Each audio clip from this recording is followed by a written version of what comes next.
So let's go through all the major changes to Warhammer 40k 10th edition so far, and which have gone down well with people and which have gone down badly.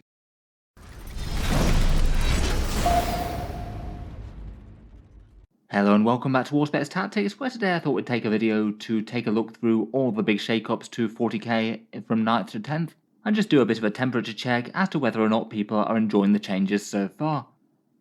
It looks like for the most part 10th edition is keeping with similar sort of rules to 9th edition, but also tweaking and simplifying every phase of the game and making things a bit different. We've had major changes like the psychic and morale phases getting moved along, drastically different weapon profiles and transport systems, and a couple of new faction rules like the Space Marine Oaths of Moment. In this video I thought just for a bit of fun, I thought we'd take a bit of a poll of people's early takes, see which of these changes have gone down great with fans, and which ones people are a lot more uncertain about. Obviously at the moment I'd certainly treat this as early days, we don't have the full picture of 10th edition yet, and until everything's gone out we can't really evaluate every change. I certainly don't think that we can say anything about game balance or whatever's going to be strong and weak. I have seen for example a lot of people bemoaning that the psychic phase is going to be super weak in 10th, but if Games Workshop points cost things appropriately then that's not necessarily going to be the case, even if the rules might be weaker on paper than 9th.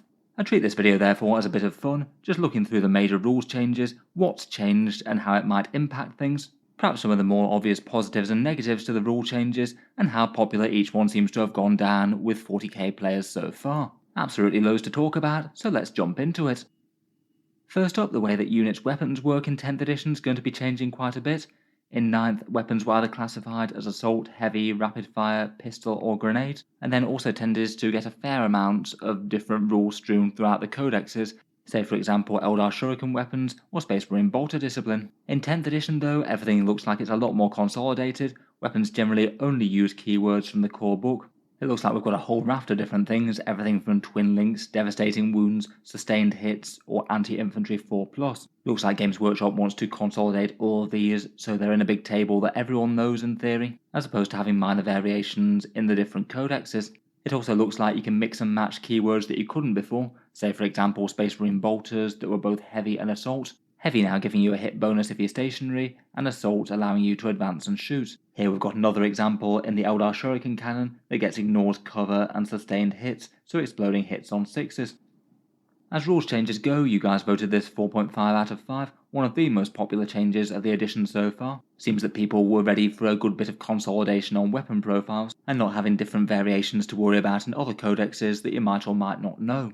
Just in terms of mental load and understanding things, if you have access to a big table of core rules in the book, most players would have at least some grasp of what those rules mean, so if your opponent says that you've got a weapon that's got devastating wounds for example, they'll know what that is. It also means that they're quite easy and quick to read off the datasheets as well. The weapons just literally need a couple of different keywords by them rather than having a paragraph worth of exposition for things like sniper weapons, and that probably isn't the worst as well for keeping things short and sweet. For possible negatives, I still think there's going to be a bit of a learning curve with these. There's quite a lot of somewhat similarly titled weapons, such as sustained hits, devastating wounds, or lethal hits, all of which do slightly different flavours of damage buff. I can see some people getting a bit confused with them. Plus I can't help but think that it might sap just a little bit of uniqueness and flavour out of each army. You wouldn't be getting bespoke rules for say Eldar Shuriken weapons anymore, you'd just be using the existing keywords, and we might have similar for things like Death Guard plague weapons. I'm sure they could execute a fair few of the rules the same, but they might just feel a little bit more generic I suppose. Overall though, certainly seems like a popular change.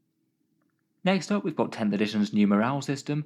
9th edition morale had its own phase, and was generally all about losing casualties caused by failing morale once you'd taken a fair amount of casualties in your squad. It was a bit of a strange binary system compared with 8th, both needing to fail leadership and then roll combat attrition afterwards. In 10th edition though, you won't actually be losing individual models from the squad. They've got a new system called Battle Shock, which is kind of meant to represent units getting suppressed or shell-shocked in firefights. Every turn, if your unit is less than half strength, you roll a 2d6 versus their leadership, and if it's lower you get a trio of debuffs, not taking objectives, difficulty falling back, and not being able to use stratagems for a turn when they revert to normal unless they fail a further test. What I found particularly interesting about this was that it now affects characters and vehicles. These guys will still test now if they've taken half their wounds, and it kind of unifies morale and makes it a bit more generalised for most units in the game.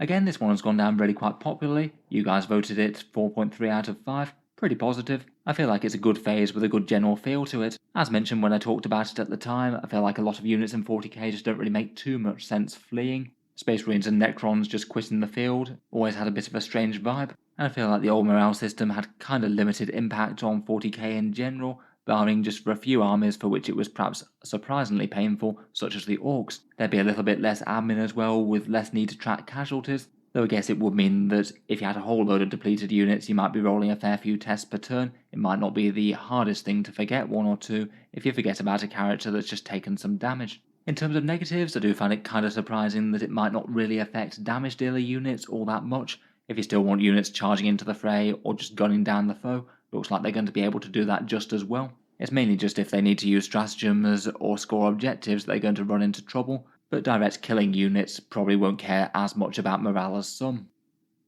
Next up, it looks like 10th edition has brought a fair few consolidated weapons. 9th edition maybe just had gone a little bit too far down the route of having loads of minor variations between very slightly different war gear options, and perhaps the best example of things being unified a bit is the new bolt rifle profile, which represents all three of the options, the assault one, heavy one, and standard one, just in one profile. I feel like the rules for it seem sensible enough as well. They get to stand still and get a bonus to hit, or they can still advance and shoot with it, but just not hit quite as well. Seems like a fairly flexible and powerful way of implementing the iconic weapon of the Space Marines. There's been a few hints as well that we might get similar treatment for a fair few other weapons, maybe melee weapons like power weapons, which we saw a generic name for on the Terminator datasheet, combi weapons which again had a generic profile on the Librarian datasheet, and I think it's not too much of a stretch to guess that other similarly armed weapons will also have the same treatment, maybe things like Hellblasters, which also have a minor variant for heavy and assault. For you guys, this one isn't quite as popular as the previous two, but still broadly positive. You guys ranked it 4.1 out of 5, still generally a very positive reaction overall. For me personally, I think I'm all for the bolt rifle change. While it was nice to be able to customize the units to deal with different roles and things, give them heavy weapons or assault weapons, what basically usually wound up happening was that one of them would wind up to be the best profile, and then you generally have the choice of either playing with suboptimal rules, proxying the models, or buying entirely new ones just literally to change out the magazine, which I don't think anyone really did, as that would be kind of ridiculous. Intercessors did seem to be one of the most commonly proxied model for the different types of bolt rifles, and I feel like GW have acknowledged that with this change. My guess would be that this change in particular will generally be at least reasonably popular, even if some people did like the flavour of their different variants, but maybe I feel like what might be less popular is if they go quite a lot further with this. Depends on how many profiles they smash together and whether or not people will miss the variants of those. I'm not 100% certain, but I guess if I'd asked the same question with combi weapons, I think the response would have been just a little bit less positive, though broadly still might have been fine. Next up, and perhaps a bit more of a mixed picture, we have the new Psychic rules. In 9th edition currently, it has its own phase of the game. In between the movement and shooting phase, you roll 2d6 versus the warp charge to cast the spell. Enemies can try and deny, and you get to select spells from a big table prior to the game. For damaging psychic powers like Smite, they generally had their damage output in mortal wounds. This one does look like it's one of the sections that's been most drastically overhauled by Games Workshop for 10th. The phase is gone. The different abilities have been farmed out to different phases where a lot of the time they just happen. You don't need to roll to cast, and your opponent can't deny. Looks like Psychic Defense is broadly going to be against the damage caused by psychic powers, as opposed to anything that they might do to buff their own army. The weapon damage that they have is usually just standard profiles, though some can be hazardous weapons, so give you the chance of dealing some mortal wounds to your Psyker, so I guess the fear of Perils of the Warp isn't entirely gone. And it seems that for psychic buffs and things, they'll just affect the unit that they're leading, as opposed to being able to cast on any single unit nearby.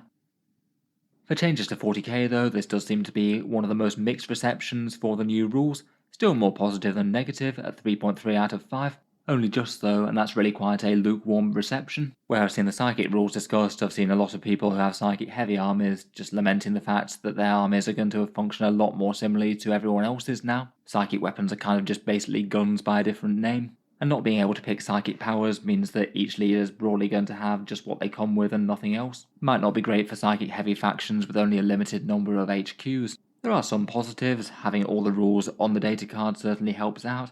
I feel like for damage dealing psychic powers they can still be interesting. Having everything locked to mortal wounds did actually stifle a bit of design decisions. You could still have things locked to mortal wounds now, but you could also have things that are a bit more anti-hort. So provided they balance the damage okay and still make them decent, it could still be fine.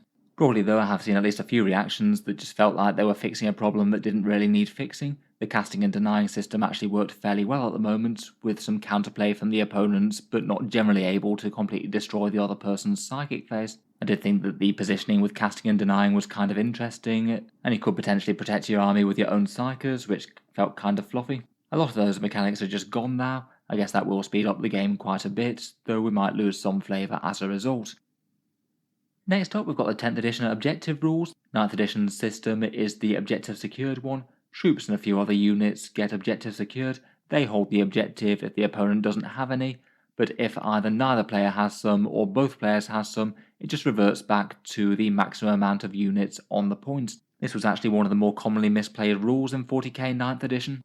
Generally, people tended to assume that it was just the most obsec models on the point that actually score, so I feel like some sort of change was probably sensible just to clarify things and make it a bit more intuitive. In 10th edition, we've now got a stat on each unit datasheet called OC, or Objective Control. We haven't seen the entire rule written out in full yet, but broadly speaking, it's going to be the player with the most objective control on an objective that wins the point. That seems nice and straightforward, and troops generally have an extra point of this, like the Space Marine Intercessor here, having 2 rather than 1.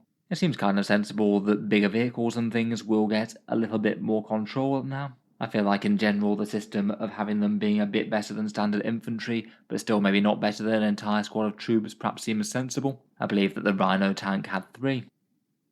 Overall, out of any of the 10th edition changes, this one seems to be the most universally well received, at least by this poll. You guys scored it 4.5 out of 5, and just slightly better than any of the other popular changes as well. I feel like it's hard to argue too much with this system. More points on the objective wins the points, and now GW can be a bit more nuanced as to how strong units are at holding objectives, and shift a few more of the rules back onto the actual unit datasheets rather than needing a separate OBSEC system in each book. I still think maybe it might reduce the importance of troops just a little bit, given that the objective secured rule doesn't just flat out win, but this system does just seem a little bit less easily skewed. Say for example, 1 Orc Boy outcompeting 6 Terminators on an objective. That just didn't really make a lot of intuitive sense to me back in 9th. Next up, we've got the changes to chapter and sub-faction rules, where so far we know the general trend that this is heading, but don't really have the entirety of the fine print. In 9th edition, one way that Games Workshop's been adding a whole bunch of depth is that they've gradually rolled out chapters and sub-factions to every single army in the game pretty much, getting own special rules like Salamanders, Biotan Eldar, or Chaos Space Marine Night Lords, and giving them their own unique rules to be able to reflect their fighting style, say for example Salamanders doing better with Melters and Flamers. They implemented this in a fair few different ways, but for most of the major factions they tended to have a passive chapter tactic buff that affected the whole army, plus some support things like stratagems, warlord traits and relics. It does sound like this one's going to be one of the most radical mentality shifts in 10th. From all that they've said so far, it sounds that rather than having any individual chapter rules, you're just going to have a 2-page spread of rules for your army called a detachment, and rather than literally being tied to the name and the patent scheme of whichever sub-faction you're playing, it's going to be more of a fighting style within the army. Say for example the Space Marine Gladius force is going to be a balanced tactical force of Space Marines that might well gel well with how the Ultramarines would play in the lore, but the formation won't be specifically an Ultramarine one, and it could represent say a battle company of Imperial Fists or Salamanders if they weren't skewing things to one particular style of war. It means that paint basically won't drive rules as it often can sometimes with Space Marine chapters these days, though at the moment we don't really have the full picture on this. Some questions remain, such as how sub-faction locked characters will be treated, and particularly around how the divergent Space Marine chapters will be realised, things like Dark Angels and Blood Angels, where they have a significant amount of their own unique units. At the moment with those decisions, based on what we've seen, they could genuinely go different ways. They might just be fully de-restricted and any chapter can take any of them. It might be detachment locked, or there might be some layer of chapter rules, and the only major decision between chapters will be which of their supporting characters you choose to pick up. From reaction online and from this vote, it seems to be one of the least well received rules of 10th edition. A vote of 3 is exactly middle of the scale, and this scored 3.1, only very slightly more positive than negative. I guess how the final rules actually shake out might sway people one way or the other a bit more. I must admit I can see why Games Workshop might have gone down this way in game design. There's generally been a bit of weirdness at things like events and tournaments that enforce paint scheme to playing rules for an army. A strange situation where if, say, you paint your Space Marines as Ultramarines, then an event or tournament might require you to run with Ultramarines rules, and it means that by committing to one paint scheme rather than just painting them all up in a generic scheme, you actually might have messed yourself up a bit in terms of gameplay options, which is a bit of a feels bad for people who just wanted to put an iconic theme from the lore on the tabletop. This system would mean that you could paint your army in whatever flavour of Space Marine you wanted to, and still be able to access a number of different rules and playstyles, depending on what detachment rules that you build around. I think the system will also be easier to balance from Games Workshop as well. There'll be less stacking of overlapping rules that could potentially cause problems if you're fielding units in one formation or the next. And I feel like the idea behind detachments could genuinely give you different ways to play the same army, and they might well be able to balance them within the Superfaction. If they do them well, then hopefully they'll be able to realise the playstyles of the different chapters, but just have them not necessarily locked to them by name and paint. Still though, I feel like it's kind of borderline popular, because it does have a bit of a trade-off with theme. I think there's something just quite cool about putting your army on the tabletop and saying that these guys are Raven Guard, and they get all sorts of stealth and subterfuge bonuses as buffs. I just can't help but see that the theme of fielding a Gladius Strike Force is just going to be a bit less compelling than fielding a theme of Ultramarines. It's maybe taking in just a little bit of lore flavour out of the rules and putting it more into headcanon, and how you theme the force in terms of paint and appearance. Overall, it is a bit of a mixed reception. Next up, we've got some changes to vehicles, a bit more straightforward this one. Perhaps the biggest changes are to vehicle toughness and how they degrade. In 9th edition, generally they tend to cap out at toughness around about 8 or 9, and they usually tend to degrade at half wounds and then a quarter wounds, going down on a number of different characteristics. Usually hit rolls, but often things like movement as well. In 10th edition, the system's kind of similar, but just tweaked a bit. Toughness is going to go up far higher with things like Toughness 12 Repulsors, or even Toughness 14 Orc Stompers, stretching the strength and toughness system a bit, and basically meaning that there won't be quite as much impact of things like small arms as vehicles compared with now. Degrading generally happens when they have a third or less wounds remaining and will normally be a -1 to hit, though we haven't really seen that many profiles of vehicles yet, and that's just by Games Workshop's word. Kind of in a similar way though, they will actually sort of degrade a bit at half wounds or less, as then they'll have the opportunity to take Battle Shock, which could be quite a major blow. To counter the increased toughness though, it does seem that there's going to be a few more rules to take down vehicles. We've seen full rerolls available in the Space Marine army very easily, lethal hits handed out to Tyranids if they want them, and certain weapons like the Chain Fist which get the anti-vehicle rule, so wound even the toughest things pretty easily. And even with bigger toughness characteristics, it doesn't necessarily mean that they're not going to be easy to kill. You guys voted this one pretty highly once more, scoring a 4.2 out of 5. For the most part seems fairly sensible, small arms having a bit less impact on big stompy vehicles and things. You actually need more dedicated tools to bring them down, like anti-tank weapons, maybe being a little bit closer to the armor value system that we had before. Hopefully everything lands right between missions and objective scoring and things, where I guess vehicles will typically be a little bit weaker. But I guess the problem with tanks being powerful is that you could maybe have a few more skew lists. Say if you just take lots of things with very high toughness and then you just try and eliminate the enemy anti-tank, then you could have a very bad time for the opponent indeed. And just with all of these extra kind of arbitrary type rules like lethal hits and reroll wounds and everything like that, I do kind of hope that we're still going to see the majority of vehicles get taken down by anti-tank weapons, and the main way of dealing with vehicles isn't just going to be weird shenanigans like lethal hits across the army for Tyranids or the big Space Marine Oath of Moment rerolls. I think it would be a shame if everyone just starts relying on off-the-table rules far more than their actual datasheet abilities. Next up, for a change that I was kind of interested to see your thoughts on individually, are twin-linked weapons. A lot of the war gear changes to 40k seem to make a lot of sense, but I felt this one was just a touch weirder. In 9th edition, twin-linked weapons where you have two weapons pointing at the opponent, they just get double the amount of shots and you make two different hit rolls, whereas in 10th edition they've decided to scrap that system and instead you just get one weapon profile, whether or not it's the Power Fist or the single bolt gun on the aggressor here, but that weapon gets to reroll wound rolls against the enemy. By your guys' vote, this one came out as perfectly neither positive nor negative, but compared with everything else, this is one of the two lowest voted changes to 10th edition out of anything on the poll. And to be honest, just by the rules mechanics, I pretty much agree. It just seems like a very weird change that adds complexity, and might just pointlessly undermine a bunch of their other systems. I guess I'd say the biggest positive of the change is that overall lethality is going down a bit, and that might not be the worst thing. This is one thing that's contributing. Rerolling wound rolls on a single shot is basically always going to be less powerful than getting double the shots, particularly for weapons that already wounded on a good profile already. I think there are quite a lot of potential issues with it though. It doesn't really help all weapons equally. It's far better on lower strength things punching up against high toughness things than it is against things that already wound on a 3 or a 2. You can be approaching double damage almost on the low strength weapons that were wounding on 6s, but you might just be going down to a plus 16% damage increase on things that were wounding on 2s already. Just seems really weird that the twin linking would help out these Boltstorm gauntlets so much more than the big heavy las cannons, for example, and kind of undermines their strength and toughness chart a bit, making weapons good against things that by all rights they probably shouldn't be.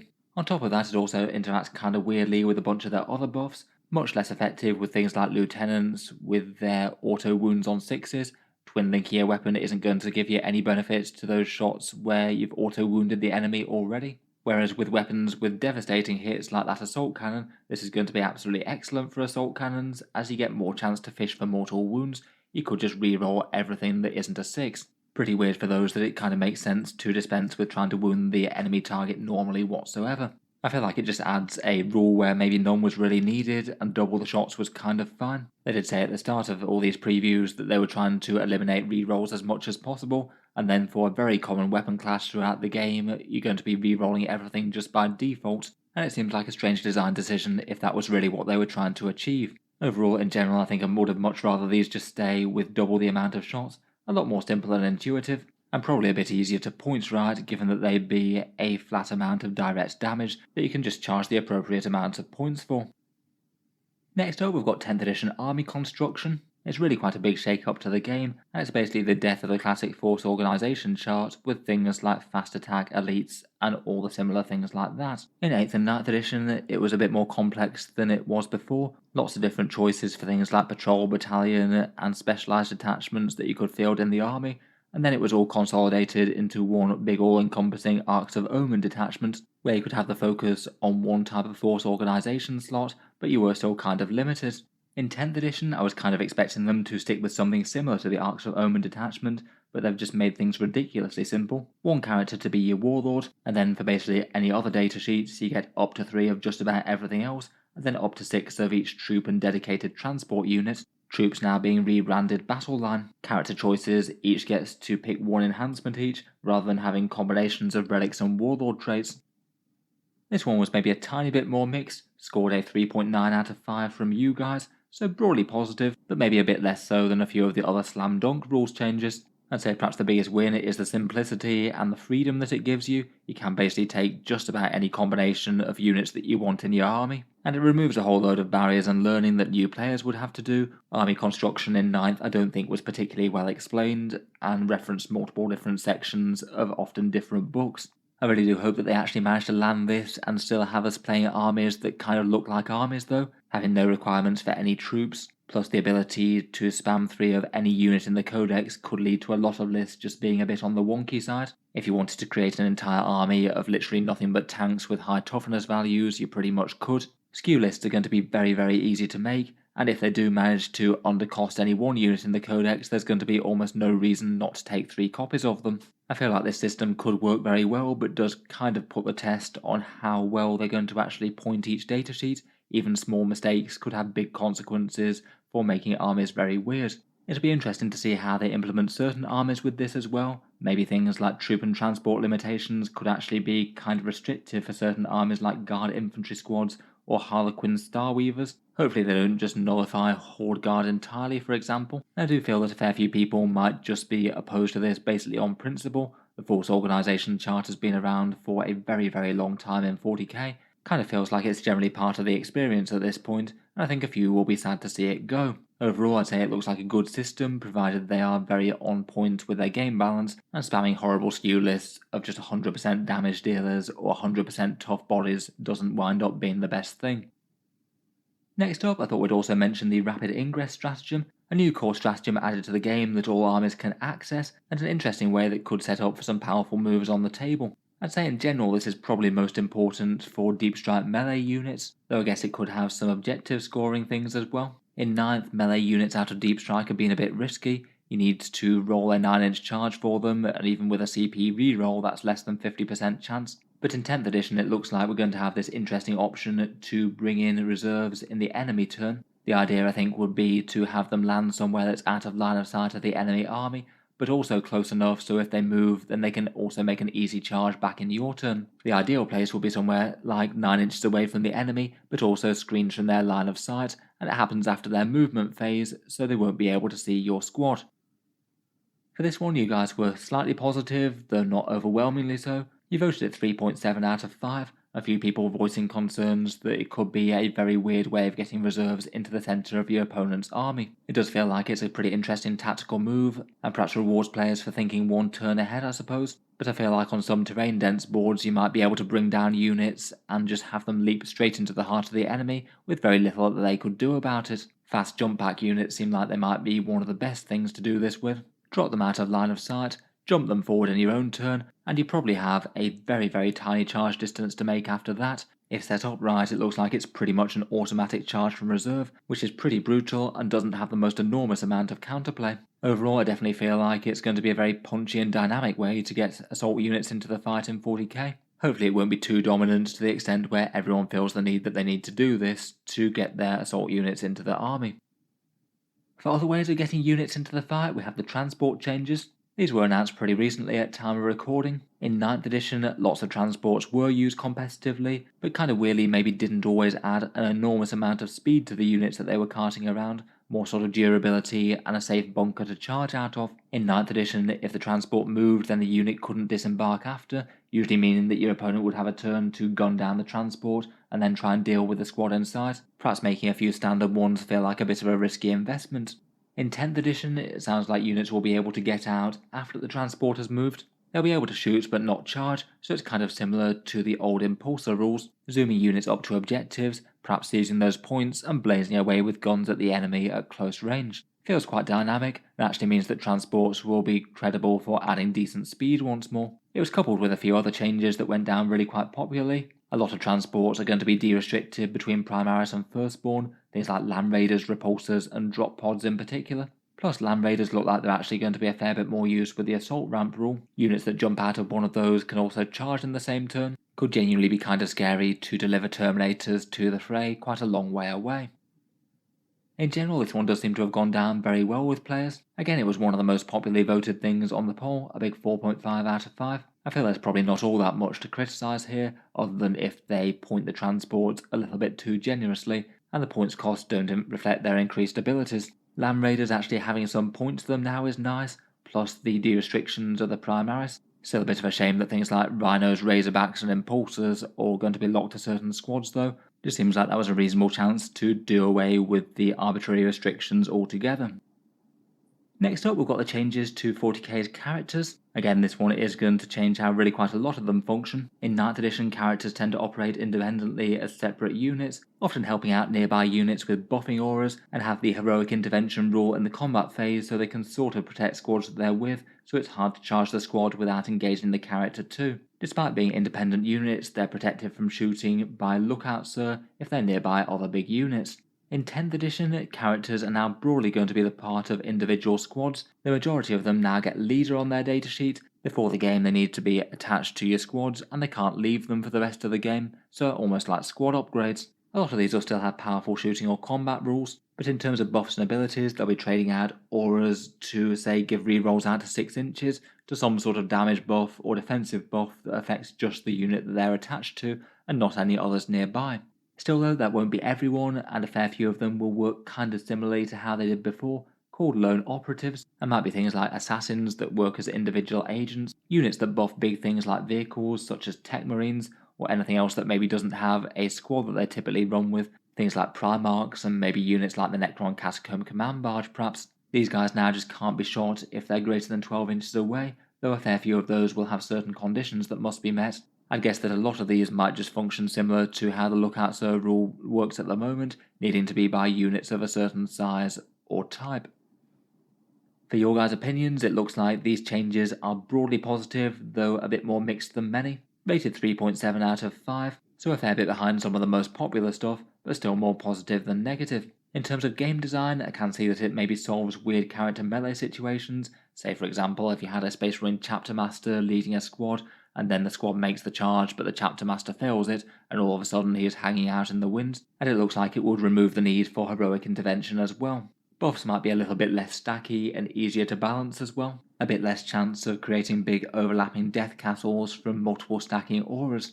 Lots of characters are going to be limited to the actual flavour of squad that they can join, often by things like armour type, so Games Workshop's going to be able to think about how the buffs affect individual squads in perhaps a bit more of a focused way as to how they do now. I'd say it's maybe not all good news though. I feel like auras did add a fair bit of reward to positioning in the game. Coordinating an assault with your character supporting the units was often one of the most efficient ways to get things done, and did lead some interesting decisions as to how you could deploy your force and field your commanders to either be more aggressive or support the most units and manage some risk. It does sound like with the leader restrictions as well though, that some of the characters just won't be able to support some of the units that they could before. Looks like certain flavours of lieutenant and captain will have to run alongside certain squads. I'd be kind of surprised if some bike characters could join and help infantry units now, so it might be a bit of a shake-up for some people who have included certain mobility characters in their army. Overall, I think it's quite an interesting change though. Will be fun to see a few more examples of these as they release some character datasheets for different armies. Next up, we've got Space Marines and the rather brutal damage dealer that is the Oath of Moments. In 9th edition, this isn't really a thing in this form, it's a secondary objective. Space Marines have combat doctrines as their universal buffing rule. In 10th edition though, combat doctrines apparently sound like they're going to be farmed out to the Gladius Strike Force, and Oath of Moment is going to be the general Space Marine rule. It's been on all the Space Marine datasheets that we've seen so far, including characters and the Rhino, and the basic rule is that each turn the Space Marine army gets to basically mark an enemy target for death, and their entire army apparently gets to reroll hits and wound rolls against them, just making the units trivially easy to kill. Out of any of the changes, this one is the only one that's been voted more negative than positive. A score of 3 was the midpoint on the poll. I did make a video exploring some feelings on this one. I feel like it is just going to be a mechanic that's going to be spectacularly hard to game balance, not necessarily because it's going to make all Space Marine armies overpowered or anything, but they're just going to be enormously stronger in some situations and much weaker in others. For the positives of it, I do kind of like the imagery of it, basically Space Marine armies declaring one target is their primary target, focusing fire and bringing it down, and it's fairly simple and easy to implement in game terms. Your opponent's just got one big decision to take, what's going to be the oath target for this turn. I think it is going to be a strange rule to play with and against for a few different reasons though. As mentioned, against some armies it's just going to be truly devastating, particularly armies that rely on a big single durable unit to try and tank a bit of fire and get the job done. Say things like Imperial Knights or maybe Adeptus Custodes, armies with high investment toughness units. This rule looks like it's really going to wreck those, quite frequently giving units an 100% damage boost against those, or double damage, whereas it's going to be a rule that's kind of meaningless against guerrilla warfare hit and run armies, where maybe you might be able to see and catch a unit or two each turn, but killing them isn't actually the hardest anyway. Just means that Marines might be a bit of a rock paper scissors type army, which often isn't the best thing if you're wanting a balanced game. Other potential criticisms is that this was going to be truly enormous at 1,000 point games, but kind of weak at 3,000. For an 1,000 point army, you might be selecting something that's basically a quarter of the opponent's army to just ruin each turn, where at 3k games that's not going to be that big a deal if one 250 point unit dies. Again, it seems kind of at odds with adding a whole bunch of rerolls back into the game when they tried to say that they were toning them down. It again interacts pretty strangely with certain character buffs and weapon rules. For example, it makes twin-linked weapons kind of redundant against that target. And just for the general feel of it, I'm just not really sure that I like having so much raw power being tied to an arbitrary hand wave off the table type rule, as opposed to something that's actually handed out by a specific character or squad. Overall, I'm maybe not too surprised to see why this was voted the lowest out of any of the changes of 10th so far. Hugely powerful and a rule that doesn't really scale well. As I said, definitely doesn't mean that Space Marines are going to be overpowered or anything. For all we know, every other army is going to get something of this sort of equivalent, but it does look like it's got the possibility to cause strange things to happen on the table in a few different ways. Back to more positive things, lethality and toughness in the game seems to be something that Games Workshop are trying to address. In 9th edition 40k, the game is generally considered to be very high damage. A lot of times, if you have a unit exposed to enemy fire, then it's going to be very likely to die. Perhaps for some factions more than others, and hiding behind line of sight blocking terrain is kind of all important. In 10th edition, they seem to be making a somewhat coordinated effort to make several stat changes to bring down damage output. AP appears to be reduced on a bunch of different guns, twin-linked weapons seems to reduce damage, psycho damage appears to be cut a bit from the mortal wounds that they had, and plenty of units look like they're getting very slightly tougher, things like Terminators with their 4+ invul save or toughness 5. The vehicle changes I guess would also tie into that, going up to toughness 9 to 14 is really quite big for a lot of units. Again, this one's been kind of broadly positively received here, 4.3 out of 5 by your guys' vote, certainly one of the better ones on the poll. I feel like 40k backing away a little bit from always needing to hide units and them dying as soon as they're revealed is probably for the best. It'll maybe free up positioning just a little bit and lessen the impact of alpha strikes, and with a bit of AP being cut throughout the game, it looks like armor saves might actually be worth a fair bit more, less reliance on every unit having an invul, otherwise it's going to be toast pretty quickly. That is kind of dependent on what sort of proficient profiles they have for guns throughout the game though. Even if they just have a few guns with very high AP, if they turn out to be the most efficient choices against the field, then it's still going to mean that high armor units are going to be a questionable investment.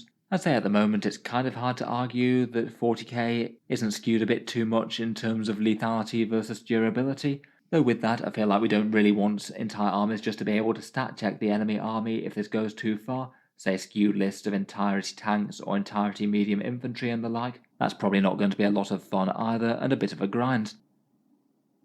10th edition has brought a bunch of changes to stratagems as well. This again was maybe one of the most frequently criticised areas of 40k. Stratagem bloat is kind of big. Most armies have access to 30 plus other things, many of them very rarely played indeed, and it's basically impossible to keep track of every stratagem for every faction, particularly when you might not see them on the table all that much, besides in one horribly devastating scenario that leads to a big gotcha moment. I'd say this is perhaps one of the most consistent bits of feedback people have been giving Games Workshop, and it does look like they've responded pretty nicely to it. Lots of rules being farmed out to unit datasheets rather than individual maybe abilities. Each faction only gets 6 specific stratagems, which you could potentially read through before the game just to familiarise with them. There's 12 core ones that pretty much everyone should get a good grasp of, and if you have a different subset of army faction rules, that'll then swap out all the stratagems that your army has access to, as opposed to just layering a new set of them on top of the regular ones, as most armies of renown do now. Perhaps not too unexpectedly, this one was voted very positive, 4.4 out of 5 by your guys' vote. Again, one of their most popular changes to the game. It does seem like it's perhaps one of the best ways that they can cut down in rules bloat in Warhammer 40k, loads less leafing through pages of codexes, and having them available and visible at all times in the game seems great. Certainly reduces mental load for the opposing player, they just have to keep those ones in mind, plus the core ones that they likely already know about. And just for the individual stratagems, I think that the setup for them that they've got is really quite good now. Very clear rules as to what phase they're used in, what their target is, and what they can do, plus any restrictions that that stratagem might have. I'd say maybe the biggest criticism that I have so far from what we've seen though is that it looks like 10th edition might not actually cut down on things like gotcha moments all that much. A lot of rules have been moved onto datasheets, but it sounds like Games Workshop are really trying to push reactive mechanics in 40k, things to engage in the other player's turn, but kind of by this nature, with things cropping up all over in random places, it might not be too unexpected for people to trigger rules that they don't realise that they're about to trigger. I feel like whether or not a big surprise reactive move comes via a stratagem or by a lesser used line of text on one unit's datasheet might not actually matter to the other player. It still could maybe create some feels bad, say if they try and move next to a unit of termagants and then they move away and they suddenly can't charge them. Maybe not a big deal if you regularly play Tyranids and you know what they do, but if you're playing just one game against each faction in the game, you're going to have basically 20 different surprises layered on you. And again, something that might need a thorough pre-game conversation to actually find out roughly what your opponent army is capable of, and you don't just make really obvious dumb decisions. I guess we'll see how that plays out.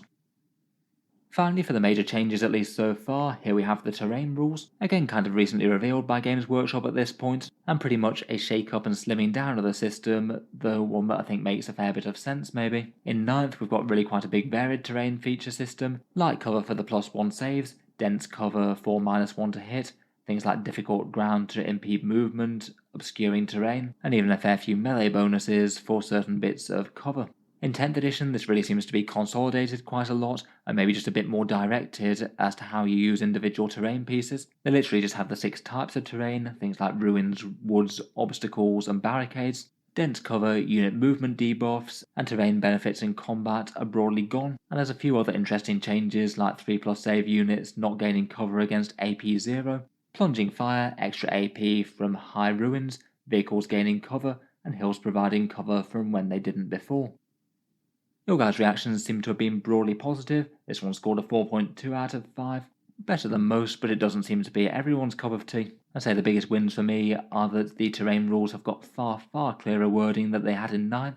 They did feel like a bit of a legal document in that edition, particularly the ones around obscuring cover and how that worked, and how dense cover was kind of handed out to things in the shadow of woods. Both of those needed at least several readings for newer players to kind of get the gist. I think set categories are probably a good idea as well. It was a little bit freeform, with Games Workshop saying you could broadly apply which traits to whatever things, even if they did give us a few examples. I'd also say that perhaps the melee terrain rules aren't any major loss. They tended to actually come up pretty rarely, at least in my experience, and even when they did trigger, they weren't really all that impactful. Just for mental load, I can see why these got removed. In general, the new rules do seem broadly sensible in my opinion. The only thing that feels just a little bit weird is the very specific exemption for things like Space Marine power armor against small arms like lasguns. It is arguably the single most powerful benefit of cover that you can possibly get, so maybe just they didn't want them to be quite so skewed against that kind of small arms, as saving on a 2+ is double durability. I can maybe see why they did choose to do that, though it does just feel a little bit strange that there's such a specific exemption in a system that covers everything else just fine. So anyway, that's at least most of the major stuff in 10th edition for now. Broadly speaking, it does look like people are really quite positive about this new edition. Just about every one of these individual rules changes has been really quite popular. In fact, the only things that were more positive than negative were the Space Marine Oath of Moment and Twin Links changes that came out even. Here's just a quick breakdown of which things people are finding most interesting so far. For the most part, most changes seem really quite popular, to be honest. People are maybe a little bit more mixed on the army building rules, character rules, and rapid ingress. A lot more borderline are the new psychic rules, the chapters and sub-factions, and twin-linked weapons, and so far it seems that the Oath of Moment rule for Space Marines is the single least popular change. Obviously a lot of these are lacking a bit of context though. We don't know what other powerful rules different factions might get, so that might make people feel a lot less bad about what Space Marines have, and I guess we'll see how the chapter and sub-faction rules really shake out, when we can actually see the full amounts of detachments from certain codexes, and we know how armies like Dark Angels and Blood Angels are going to be treated, plus things like characters. In any case, let me know what you're enjoying about 10th edition and you're a bit more apprehensive about so far. It has been interesting to see people's initial reactions to the new rules. I'm sure Games Workshop will keep many more of them to come. If you've enjoyed the video, then feel free to subscribe to Auspex Tactics, where I'll certainly keep the regular 40k updates coming. I look forward to reviewing each new change as it comes along, and putting together a full review of the 10th edition rules when we get them. Finally, if you have been enjoying all the videos on the channel and you'd like to help support, I would just like to mention that Auspex Tactics does have a Patreon page, and you can find that links down in the video description below. The channel's Patreon supporters are what allow me to keep on making videos like this quite so regularly, so if you are enjoying quite a lot and finding them useful, any support is enormously appreciated. Channel patrons do get a fair few advantages, seeing certain videos early, regular votes to see what sort of things come next on the channel, and automatic entry into the regular prize giveaways with a chance to win some big model kits each month. If any of that sounds good to you or you'd just like to help support, the link is down in the video description. In any case, a massive thank you for listening, and I'll hope to see you guys next time.